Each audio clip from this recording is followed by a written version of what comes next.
নানা ব্যস্ততার কারণে কতদিন থেকে বড় ভিডিও আপলোড করা হচ্ছে না। আপনারা অনেকেই জানেন আমরা হাট থেকে ৫টা দেশি হাঁসের বাচ্চা কিনে এনেছি। তো বাচ্চাগুলোকে বাসায় আনার পরে কিভাবে যত্ন আদি করতেছি, কি মেডিসিন দিলাম, কি খাওয়াচ্ছি যাবতীয়টা ইনশাআল্লাহ এই ভিডিওতে থাকবে। আর আমি যেহেতু হাঁস পালনের নতুন, আগে কখনো হাঁস পালিনি। তো আপনারা আমার ভিডিওটা দেখে আমার কোথায় ভুল হচ্ছে বা কি খাওয়াবো যাবতীয়টা ইনশাআল্লাহ কমেন্ট বক্সে কিন্তু আমাকে সাজেশন দিতে পারেন। তো চলেন শুরু করা যাক। হ্যালো ভিউয়ার্স, আসসালামু আলাইকুম। কেমন আছেন সবাই? আশা করি সবাই অনেক অনেক ভালো আছেন। তো আলহামদুলিল্লাহ আমরাও ভালো আছি। তো আমাদের এখানে শনিবার আর মঙ্গলবারে হাট বসে। তো আমি আর আমার জামাই মিলে হাটে চলে এসেছি হাঁস কেনার উদ্দেশ্যে। আমাদের ইচ্ছা ছিল আমরা চীনা হাঁসের বাচ্চা নিবো, কিন্তু এখানে এসে আমরা কোনো চীনা হাঁসের বাচ্চা পেলাম না। সব বড় বড় চীনা হাঁস ছিল আর এগুলার তো দাম অনেক বেশি। তো বড় হাঁস নেওয়ার আসলে ইচ্ছা নাই। ছোট বাচ্চা নিয়ে বড় করতে চাই আরকি। তো যাই হোক চলে আসছি। সেখানে দেখতেছি কয়েক ধরনের হাঁস। কিছু আছে ছোট বাচ্চা হাঁস ১ থেকে ৩ দিন বয়স, আর কিছু আছে প্রায় ১ মাস বয়স ব্যাপারীর মতে। যেগুলা ছোট বাচ্চা সেগুলা ৳৪০ পিস, আর যেগুলা প্রায় ১ মাস বয়স সেগুলা ৳১০০ পিস। তো উনারা ৳১২০ পিস চাচ্ছিল। ওখানে আরো অনেক লোক নিচ্ছিল। তারা দামাদামি করে ৳১০০ পিসে উনি এর নিচে আর বিক্রি করতেছিল না। তো যাই হোক আমাদেরও সে দামেই নিতে হচ্ছিল। তো আমরা এখানে ৳১০০ পিসে ৫ টা হাঁস নিয়েছি। আর দেখেন এখানে হাঁসের বাচ্চাগুলাকে উনারা কিন্তু ভাত খেতে দিয়েছে। ভাত দিচ্ছে আর ওরা কিন্তু খুব সুন্দরভাবে খাচ্ছে। হাঁস নিয়ে বাসায় চলে এসেছি। এখন খাবার দেওয়ার পালা। আর আমাকে উনারা বলে দিয়েছে যেহেতু বয়স প্রায় ১ মাস আমি সবকিছু খাবার দিতে পারবো। তো যাই হোক আমি বাসায় আসার পরে আমার মুরগির কিছু ওষুধ ছিল। যেমন এখানে লাইসোভিট ছিল, অ্যামোক্সিসিলিন ছিল, আর একটু স্যালাইন পানি দিয়েছিলাম। আর এরপরে কিন্তু আমি থায়াভিট কিনে নিয়ে এসেছিলাম। হ্যাঁ? সেটাও আমি এই পানির সাথে মিক্সড করেছিলাম। ১ লিটার পানিতে ১ গ্রাম পরিমাণ দিয়েছিলাম।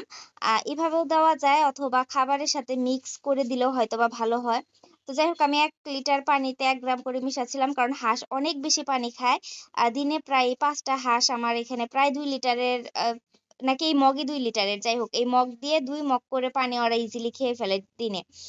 তো যাই হোক আমি এখানে হচ্ছে গিয়ে হাঁসের জন্য পানিটা রেডি করে নিলাম। আর এখানে বাসায় আসার পরে আমি একটুখানি ভুসি, কুড়া, ফিড এগুলা মেখে খাবার দিয়েছিলাম।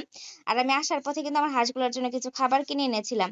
প্রায় ২ কেজি মোটা চাউল আর ৩ কেজি ফিড এনেছিলাম।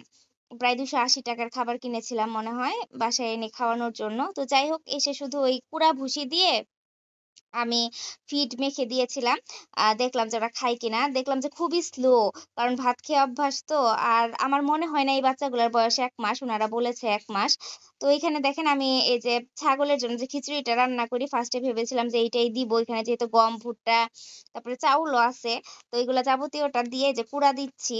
তারপরে এগুলা সবকিছু দিয়ে আমি মেখে দিব। একটু বেশি পানি দিয়ে দিছিলাম ১ম দিকে, দেখলাম বেশি পানি দিয়ে ওরা খায় না। ওরা একটু শুকনা, শুকনা খেতে পছন্দ করে। এই যে ফিড দিচ্ছি গ্রোয়ার ফিডটা। আমি ১ কেজি স্টার্টার ফিড আর ২ কেজি গ্রোয়ার ফিড আনছিলাম, হ্যাঁ? পরে হচ্ছে গিয়ে ২ টা মিক্সড করেই দিছিলাম। পানি একটু বেশি হয়ে গেছে হয়তো। এরা দেখি যে তেমন একটা খাওয়া এটা পছন্দ করে না। ১ম ৩ দিন তো তেমনভাবে খায়ই নাই। তারপরে ধীরে, ধীরে আমি যখন বুঝতে পারলাম যে ভাত দিয়ে দেখি, যেহেতু দেখলাম যে উনারা ভাত ছিটিয়ে দিচ্ছে। পরে দেখলাম ভাত দিলে খুবই সুন্দর খায়। মানে এত ভালো খায় ভাত দিলে কি আর বলব।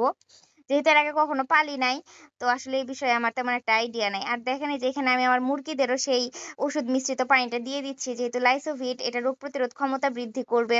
অ্যামোক্সিসিলিন এটা হচ্ছে গিয়ে একটা আ কি বলবো প্যারাসিটামল বা অ্যান্টিবায়োটিক এই ধরনের কিছু একটা কাজ করে হয়তো।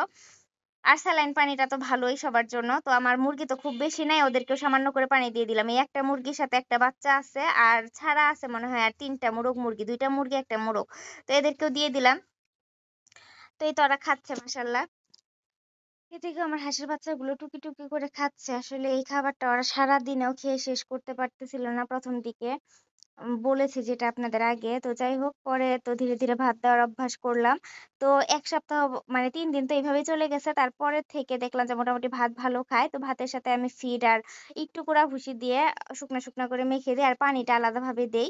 তো মোটামুটি ভালোই খাচ্ছে। এরই মাঝখানে হঠাৎ খেয়াল করলাম প্রায় ১০-১২ দিন পরে আমার হাঁসের বাচ্চাগুলোর লোম উঠে যাচ্ছে। বিশেষ করে চোখের উপর দিয়ে লোম উঠে যাচ্ছে। তো সেজন্য আমি হচ্ছে গিয়ে ওই মেডিসিন গুলার পাশাপাশি লাইসোভিট আর থায়াভিটের পাশাপাশি আমি হচ্ছে গিয়ে ওদেরকে জিঙ্ক আর একটা মাল্টিভিটামিন অ্যাড করে দিতেছি। এখন কি কারণে লোমগুলো উঠে যাচ্ছে সেটাও জানি না। 10-12 দিন পর মানে 7 দিন পর থেকে লক্ষ্য করতেছিলাম একটু একটু করে ওদের ফেদার আসা শুরু হয়েছে। এখন মাশাআল্লাহ অনেকটাই ফেদার চলে আসছে। আর ওই চোখের উপরে দিয়ে ঘাড়ের সাইড দিয়ে এদিক দিয়ে হচ্ছে লোমটা উঠে যাচ্ছে। এর মধ্যে আমি আমার হাঁসের বাচ্চাগুলোকে একদিনও পানিতে ছাড়ি নাই। যেহেতু লোমগুলো এখন অনেক নরম রয়েছে। তো কি অবস্থা হলে এদেরকে পানিতে ছাড়া যাবে অবশ্যই আমাকে একটু কমেন্টে জানাবেন। আর এই যে লোম পড়ে যাচ্ছে এটার জন্য আমি আর কি ব্যবস্থা নিতে পারি এটাও জানাবেন। আমি বর্তমানে আহ লাইসোভিট, থায়াভিট আর হচ্ছে গিয়ে জিঙ্ক আর হচ্ছে একটা মাল্টিভিটামিন এই ৪ টা জিনিস ওদেরকে চালাচ্ছি। আর একটু জানাবেন যে এদেরকে আমি কবে পানিতে ছাড়তে পারবো বা কি? আমার তো তেমন একটা পুকুরের কোনো ব্যবস্থা নাই। আমাকে ছাড়তে হইলে বলের ভিতরে পানি দিয়ে ছাড়তে হবে। তো আমার হাঁসের বাচ্চাগুলোর জন্য দোয়া করবেন। আর কারো কোনো পরামর্শ থাকলে অবশ্যই কমেন্ট বক্সে আমার বাচ্চাগুলোর জন্য দিয়ে যাবেন। ধন্যবাদ সবাইকে।